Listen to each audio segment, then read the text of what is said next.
Thank you for joining us. You're watching Off 63rd, and hey, you can call me now, 773-487-3630. That's 773-487-3630. This is live television, ladies and gentlemen. We're also on simulcast on the web at www.wkkc.fm and 89.3 FM. It's the art of conversation. It's right here, and three amazing guests are in the forum tonight. From Money Smart Radio and MoneySmartGuy.com, financial guru Matthew Sapaula.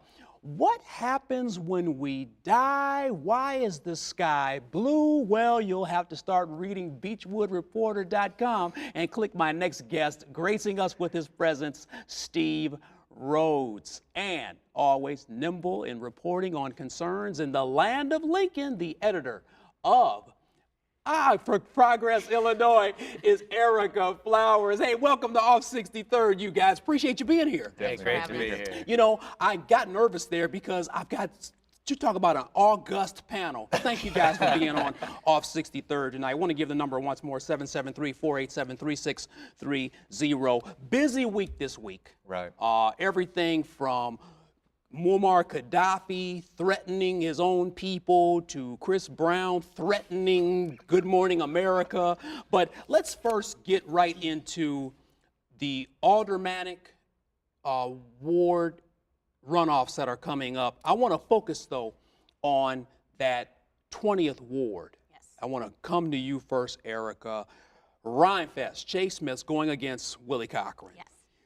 On your website, I saw Rhymefest point out a building on 57th and Union that had gushing water and live wires. What's up with that? Well, we spoke with Rhymefest a couple days ago, and in our interview, he pointed out, we were talking about foreclosures, and he mentioned a house that is sitting wide open on 5601 South Union, and we went over there to check it out. There is a pipe that's busted. There is water that is gushing out.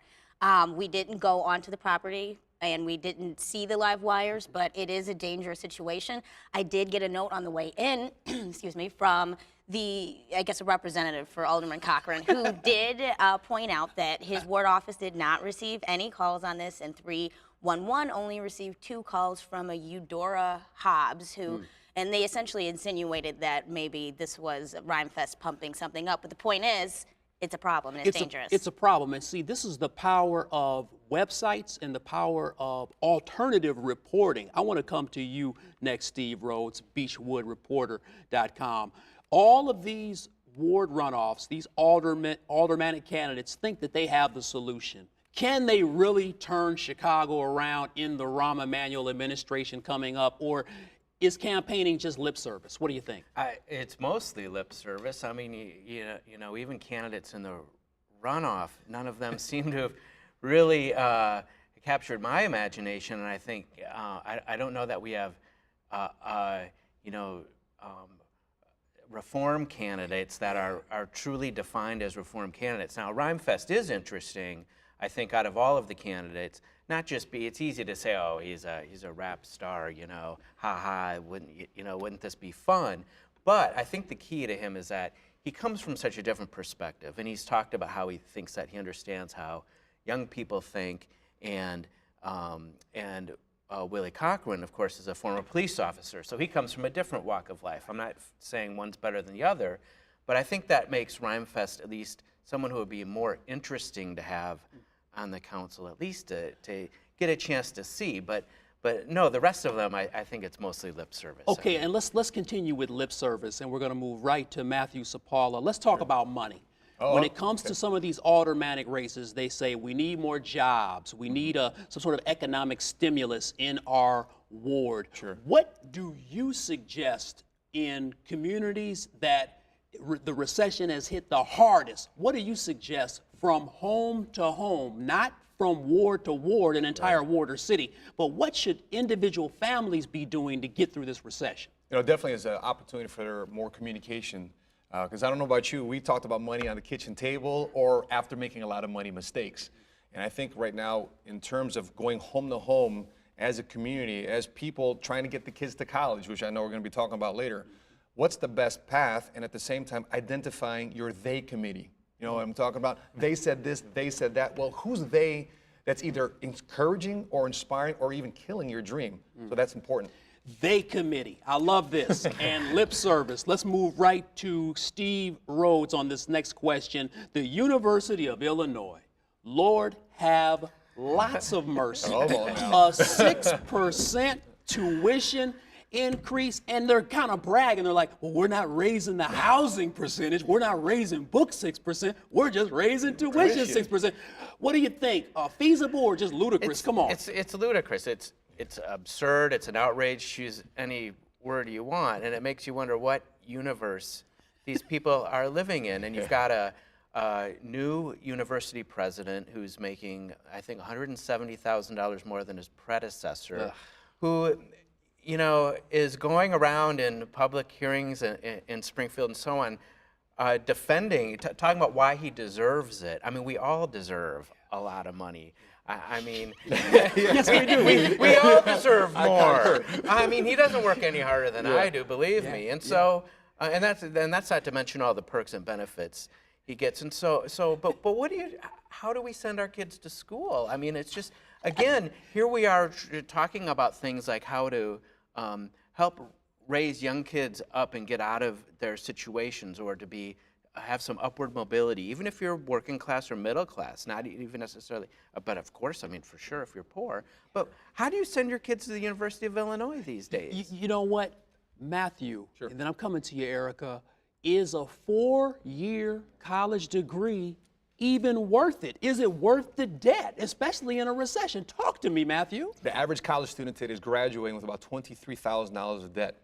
Consider the fact that down the road they might be marrying a college graduate with another $23,000 in debt, and they're now renting an apartment because they can't afford to purchase or save for a down payment. And on top of that, being saddled with debt, conversations about, oh, I just want to take whatever job I qualify for, even though it's not the 4-year study that I was involved in. So that's the conversation that's happening. You know, I spoke with a college professor, Howard University. She even says, go to a technical school to get the technical skills, which might be an alternative to being in a 4-year university. A technical school, I like this. Aricka, I'm coming to you because those of us with college degrees can kind of sit back and say, I got mine, you get yours, but that's a bad attitude to have. Is it worth going to college right now when you are going to get saddled with, on the average, $23,000 worth of debt? What do you think? I think the issue really comes down to, I mean, we talk about unemployment and joblessness, and the reality of the situation, unfortunately, is if you don't have some sort of advanced education or degree or some kind of even technical, you know, certificate, it's difficult to get a job. I mean, we've got, you know, communities in the city of Chicago, the black community has the highest, you know, unemployment rate in the entire nation. I mean, this needs to be addressed, and the issue of making schools inaccessible because of pricing goes also down to a budgetary issue with the state, and these schools being, you know, owed hundreds of millions of dollars by the state that's behind in payments. So, you know, you've got that issue. U of I pointed out this is only a 2.7% increase each year for the next 4 years, and they can't increase it, which does not do anything for somebody who can't afford it, but there's all these issues involved. Aricka, I'm glad the way you pointed it out. They're treating students as if they're mutual funds. You know, it's like, wow, we've got students coming in, and we can just go, you know, 2.7% each year. That's right. You know, we're going to take some phone calls here shortly. Let's look at Chicago police officers being reassigned for something that they did that was bordering on idiotic. Pretty much taking a young man in custody, putting him in the back of the squad car, and kind of parading him. Matthew. Talk to me, man. Just absurd, invasion of privacy.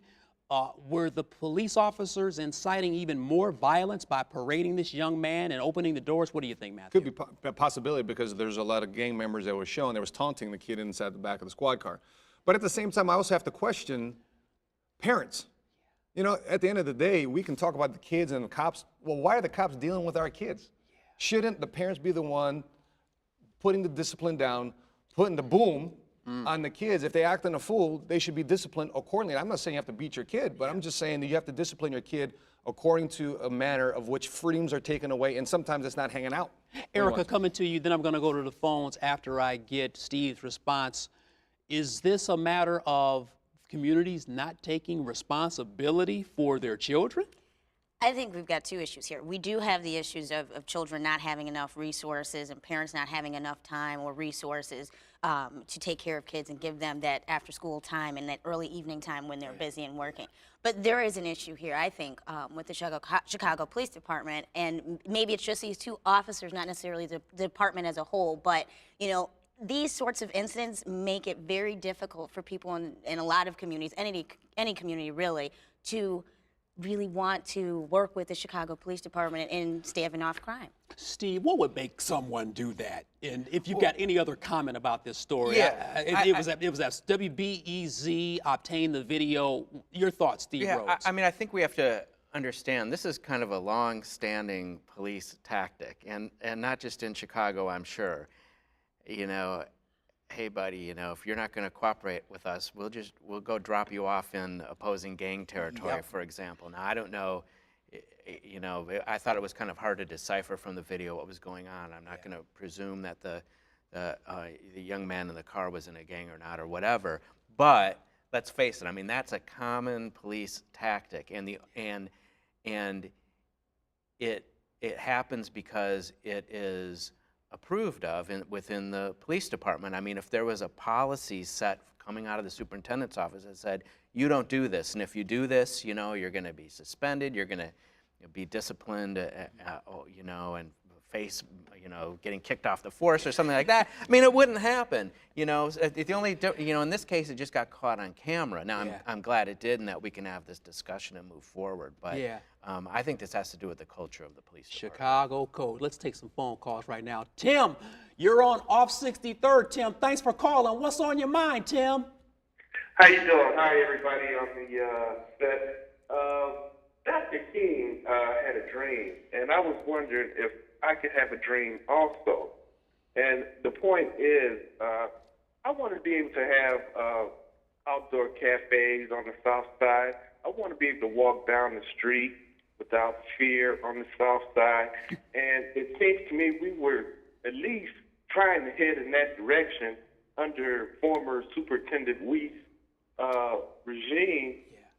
And now the interim superintendent is changing everything that he did when in every major category during Weiss' 3-year tenure, crime went down. Do you agree that? So you're in agreement with Terry Hilliard?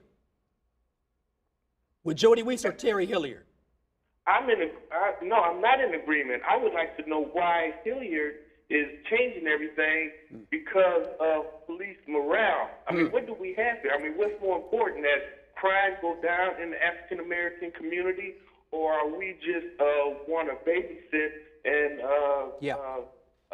the police department? I know morale is great, and you should have that camaraderie and have policemen up, but every major category crime went down. Hey, Tim, thanks for the call. I appreciate you. You know, Jody Weiss has been getting beaten up for his entire tenure. And of course, you know, he's out now. We've got the interim back now. People believe headlines of major newspapers. They believe what's on the 10 o'clock news. Some would argue that Jody Weiss did a good job. Anyone want to weigh in on that? I mean, crime statistically is down.